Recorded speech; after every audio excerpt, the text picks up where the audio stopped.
ఈయన రిమాండ్ లో ఉన్న విషయం అందరికీ తెలిసిందే. వర్రా రవీందర్ అంటే అందరికీ తెలుసు ఇప్పుడు, ఎందుకంటే సోషల్ మీడియాలో అసభ్యకరమైన పోస్టులు పెట్టి ప్రజెంట్ అయితే పోలీసులు ఆయనని అరెస్ట్ చేసి రిమాండ్ పంపించారు.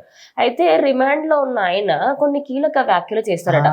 అసలు ఆ టీం ఎలా వర్కౌట్ అవుతుంది, అందులో ఏమేం పెడతారు ఏంటి, ఇంక్లూడింగ్ మనకి ఏదైతే స్లోగన్స్ వచ్చినాయో, రావాలి జగన్, కావాలి జగన్, వై నాట్ 175 యాప్ కానీ, వీటన్నిటికి కూడా అందులో వాళ్ళు మాట్లాడుకున్నారంట. దాని గురించి ఏమంటావు? అయితే అసలు ఇవన్నీ నిజాలు ఆయన చెప్తారని అసలు వాళ్ళ పార్టీ వాళ్ళు కూడా అనుకున్నారో లేదు. అట్లా ప్రతి ఒక్కరు కూడా మనకు గుండు సూది వచ్చినట్టు ప్రతి ఒక్కరు చెప్పిండు. ఎట్లా అంటే ముఖ్యంగా దీన్ని ఏదైతే పోస్టులు పెడతారో, అసభ్యకరమైన పోస్టులు కావచ్చు, అది పార్టీ వాళ్ళ మీద కావచ్చు, వాళ్ళ పార్టీ వాళ్ళ ఎవరైతే జగన్మోహన్ రెడ్డికి వ్యతిరేకంగా ఉంటారో వాళ్ళని లక్ష్యంగా చేసుకొని, వాళ్ళు పల్లెలో ఉన్న వాళ్ళు కావచ్చు, పట్టణంలో వాళ్ళు కావచ్చు, వాళ్ళ పార్టీ వాళ్ళు కావచ్చు, మిగతా వేరే పార్టీ వాళ్ళు కావచ్చు, ఓన్లీ వాళ్ళే జగన్మోహన్ రెడ్డి గురించి ఎవరైతే వ్యతిరేకంగా మాట్లాడతారో సో వాళ్ళ గురించి ఈ విధంగా పోస్ట్ పెట్టడం. ముఖ్యంగా చూసుకుంటే వాళ్ళ జగన్మోహన్ రెడ్డి వాళ్ళ చెల్లెలు షర్మిల విజయమ్మ గురించి కూడా పెట్టారు. ఇప్పుడు వైఎస్ఆర్సీపీ పార్టీని తిట్టిన వాళ్ళంటే ఏమన్నా అనొచ్చు, ఇంక్లూడింగ్ పవన్ కళ్యాణ్ ని, పవన్ కళ్యాణ్ వాళ్ళ కూతుర్ని, కొడుకుని, మాజీ భార్యల్ని కూడా అన్నారు. మాజీ భార్యలు అయితే ఎవరైనా ఏం అనలేదు కదా. అదే ఇప్పుడు పవన్ కళ్యాణ్ అన్నాడు, ఆయన వీళ్ళ గురించి నెగిటివ్ మాట్లాడతాడు. మరి ఫ్యామిలీ వాళ్ళ గురించి మాట్లాడితే ఇప్పుడు ఎట్లుంటది మరి, ఇప్పుడు ఒక్కడిని గెలికినాం అనుకో వాడు అందరినీ తీసుకొస్తాడు, సో వాళ్ళందరి గురించి మాట్లాడితే మళ్ళీ రియాక్ట్ అవుతాడు కదా.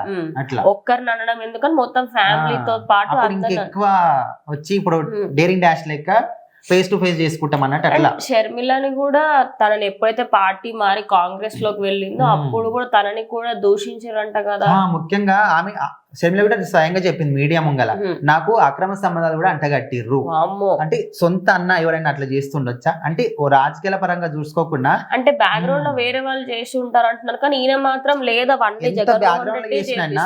వన్స్ ఒక టీమ్ లీడర్ ఉన్నాడు, ఆయన చెప్పండి అయితే టీం వాళ్ళు దాన్ని పబ్లిష్ చేయలేరు కదా. సో ఆయన ఆమోదం లేని వాళ్ళు ఏం చేయలేరు. సో స్వయంగా ఆయనే చెప్పడం జరిగింది, ఓన్లీ మాకు జగన్మోహన్ రెడ్డి చెప్పిండు, సో మాకు కంటెంట్ వస్తుంది. ఐపాక్ అంటే 65 మందితో అంటే వాళ్ళే స్వయంగా చెప్పడం జరిగింది. మా టీం అందరూ కూడా 65 మంది ఉన్నారు, సో మేమందరం కూడా దీనికి వర్క్ చేస్తాము, మాకు కంటెంట్ వస్తుంది, మేమందరం కూడా దీన్ని షేర్ చేసుకొని మీరు దీంట్లో పోస్ట్ చేయండి, మేము దీంట్లో పోస్ట్ చేస్తామని మాట్లాడుకొని దీన్ని మేము షేర్ చేస్తాం. వాళ్ళకంటూ గ్రూప్స్ ఉన్నాయంట కదా పర్టికులర్ గా వైఎస్ఆర్సీపీ పార్టీకి సంబంధించి యాప్ కావచ్చు.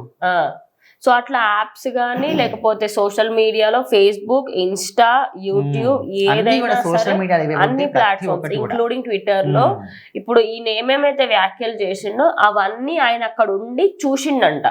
చూసినా కాబట్టే నేను ఇవన్నీ చెప్తున్నా అంటున్నాడు. అంటే ఇలాంటివి ఇంకెన్ని కుట్రలు చేసి ఉంటారు.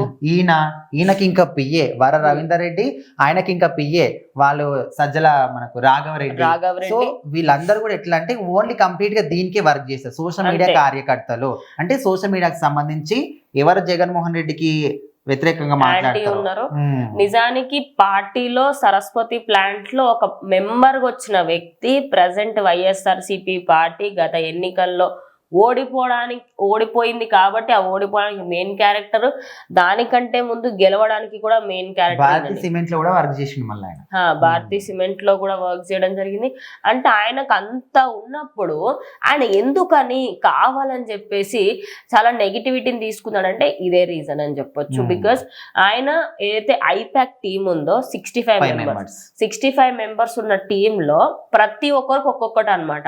నువ్వు ఎడిటింగ్ చెయ్యు, నువ్వు దానికి సంబంధించి విఎఫ్ఎక్స్ యాడ్ చెయ్యు, నువ్వు దానికి సాంగ్ పెట్టు, దాన్ని అప్లోడ్ చెయ్యు, అది మళ్ళీ దాన్ని ట్రెండ్ చేయడానికి కూడా ఒక టీం ఉంది. అది కూడా మంచి పోస్టులు అంటారు, అది కాదు, ఓన్లీ ఎవరైతే వ్యతిరేకంగా వాళ్ళ మీద అసభ్యకరంగా పెట్టాలి. మనకు ఎగ్జాంపుల్ గా షర్మిల తీసుకోవచ్చు. అంటే అక్రమ సంబంధాలు అంటగట్టడం, పచ్చి బూతులు కూడా, అంటే చాలా మంది సోషల్ మీడియాలో బూతులు మాట్లాడడానికి అసలు ఆలోచిస్తారు. సో అట్లా కాదు, పచ్చి బూతులు అవి మనం కూడా మాట్లాడడం, అట్లాంటి బూతులు ఆయన మాట్లాడి యూజ్ చేసి అన్ని పోస్ట్ చేయడం. ఇలా ఇన్ని ఉండడం వల్ల ఇన్ని రోజులు చాలా మంది ఏంటంటే ఏదో చిన్న చితకగా చేసుకున్నారు అనుకున్నారు, కానీ ఎప్పుడైతే వర్రా రవీందర్ చెప్పిండో ఇంకా పోలీసులకైతే ఇంకా ఈ టీం అంతా పట్టుకుంటే ఇంకెన్ని విషయాలు బయటకు వస్తాయి అని చెప్పేసి అందరూ కూడా అనుకుంటున్నారు. సో ఇప్పటికే ప్రభుత్వం అయితే ఫోకస్ పెట్టింది, ఎవరైతే సోషల్ మీడియా ఇట్లాంటివి పెడుతున్నారో ఇప్పుడు పెట్టబోయే వాళ్ళకి కూడా ఇది ఒక హెచ్చరిక అనుకోవచ్చు. సో వాళ్ళ మీద అయితే ఫోకస్ పెట్టింది. సో వాళ్ళందరూ ఒకరొకరికి ఇప్పుడు అరెస్ట్ కూడా చేస్తుంది.